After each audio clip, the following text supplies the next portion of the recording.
Everyone, welcome back to another Easy Red 2 video, and today we're going to be talking about which DLC is the best for possibly.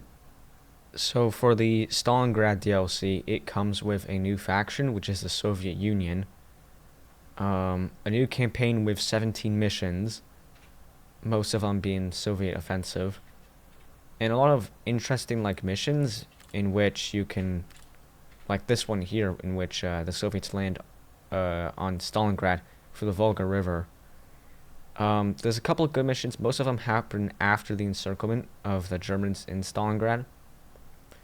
Usually the missions around the middle point are the best, and there's lots of different battles and missions with tanks, planes. Some missions are just infantry only. And what I like to do personally is I like to set up the amount of units there are, because, well, if it's going to be the biggest battle of all time, there's got to be a lot of people in it. So I usually like to set it up, and it doesn't really affect that much. So this is a pretty good DLC. If you want a new faction, if you want new props, new Eastern style housing, this campaign's good for playing, and it's good for map building. Alright, and then in 1940 France and Battle of the Bulge 1944 to 45 DLC. It includes 6 missions for the invasion of France, which is pretty short. You get a new French faction, which I'm pretty sure you still have to use the DLC for in Mission Editor.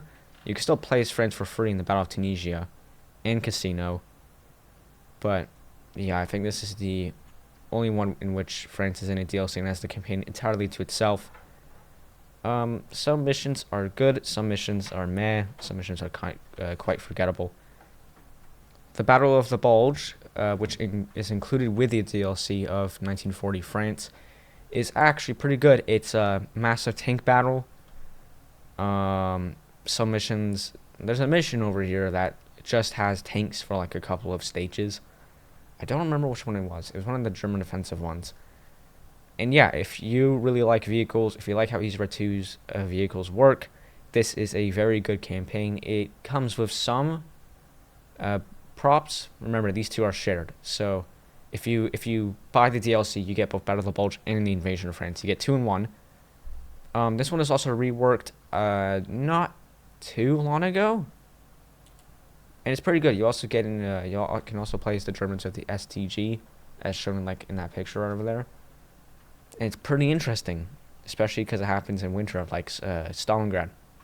You get, as far as I know, 10 missions. So with that DLC shared with France, France has not been really properly reworked yet. You get 16 missions, which is a huge improvement from what it was before, where it was just 13 missions shared between the two. It's worth it if you like Western Front battles, especially with 1940 France being less known. It's pretty good. Battle of Shanghai and Nanking, as said in this DLC right over here, Shanghai and Nanking DLC, is probably one of the best ones to get if you are looking for like a battle, or different soldiers and units and all that aren't really known, especially in my viewership who are mostly in the United States. It's not really known. And this covers it, which is really cool, and it does it pretty accurately as well.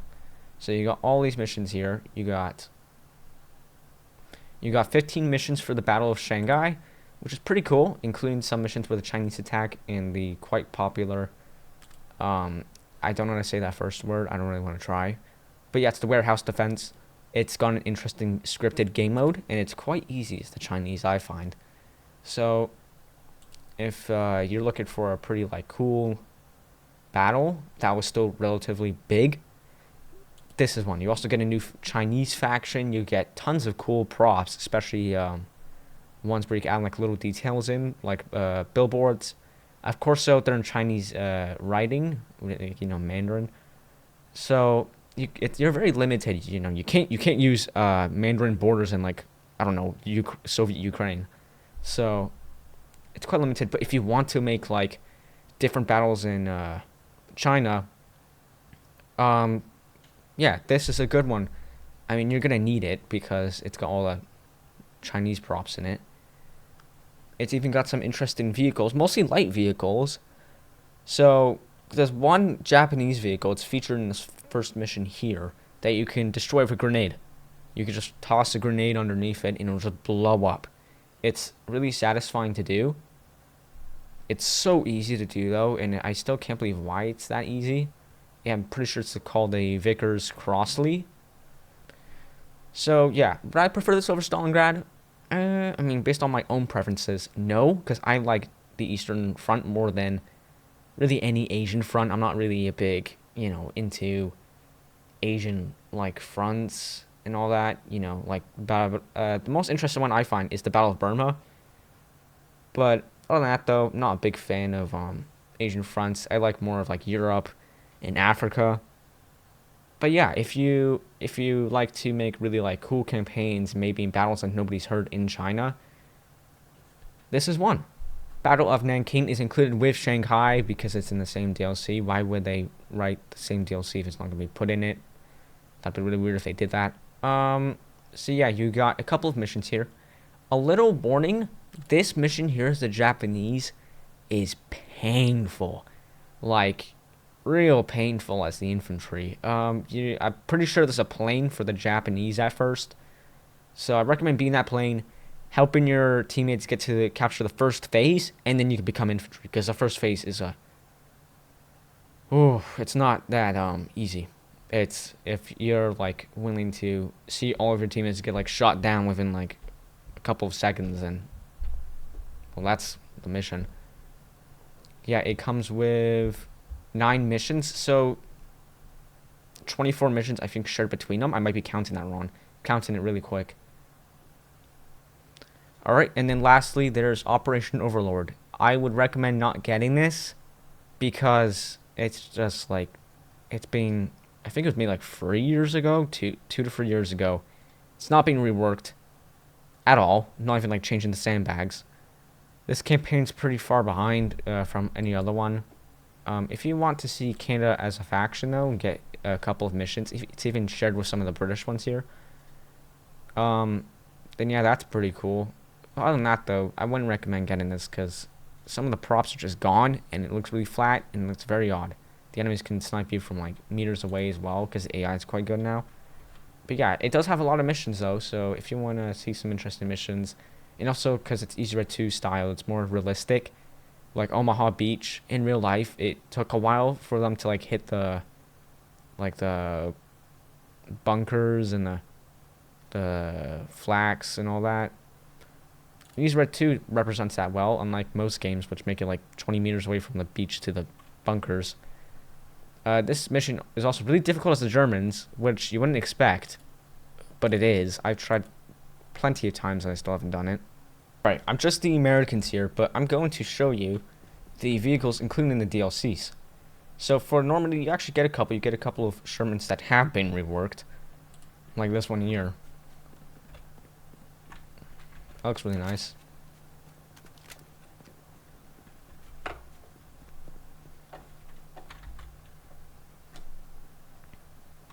For the French Bulge DLC, you actually get a couple of interesting tanks.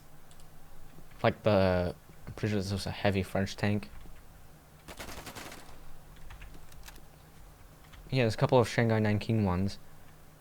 This was the vehicle I was talking about that's really, really easy to destroy with a grenade. I'll just show you guys. I'm pretty sure it's this one. Whoop. Run, run, run, run. Yeah, okay, well, all my teammates are dead. But yeah, it is so easy to kill these. I just destroyed the wheel twice. Okay. Yeah, Stalingrad, you get Soviet vehicles, including this one here. They reworked this. I didn't know they reworked it. That looks nice. That paint job looks horrifying. I would never put that on any vehicle. You get a tractor. Yeah, this is probably what's gonna get you Stalingrad DLC. You get a tractor. I don't know, you can do Farming Simulator if you want to. And yeah, you get Soviet heavy tanks, you get Soviet light tanks, medium tanks, all that stuff. Normandy is a pretty good list, for vehicles. So if you want to make like a big scale Western Front battle, maybe getting Normandy would be good. Just plain Normandy is the issue that I have, because it's not being reworked. It will change when it is reworked, because the East War 2 campaigns are usually much better now. You even get this vehicle here.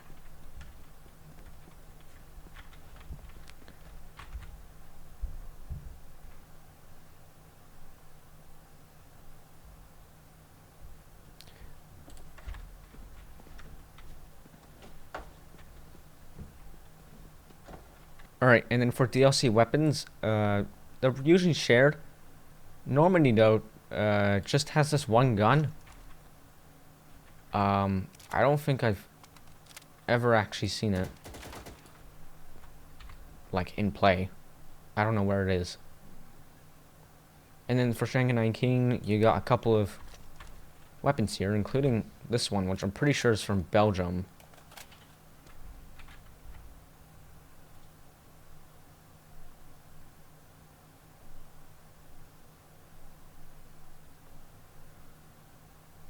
And then for the French DLC, you got some of these weapons here.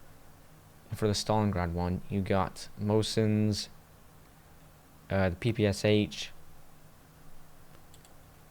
Overall, the weapons like given to each DLC is balanced, except for Normandy. That one's not balanced. That's gonna be all of today's video.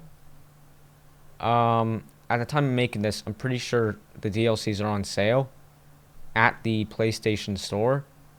So if you have a PlayStation, you're watching this, you play 02 mainly on there. I'd recommend getting it now. Really hope this video was helpful to people who were looking for which one to buy, because it's usually a question I get asked and other people get asked is what's better, Shanghai or Stalingrad? So yeah, hopefully this video helped you, and that's really about it. See ya.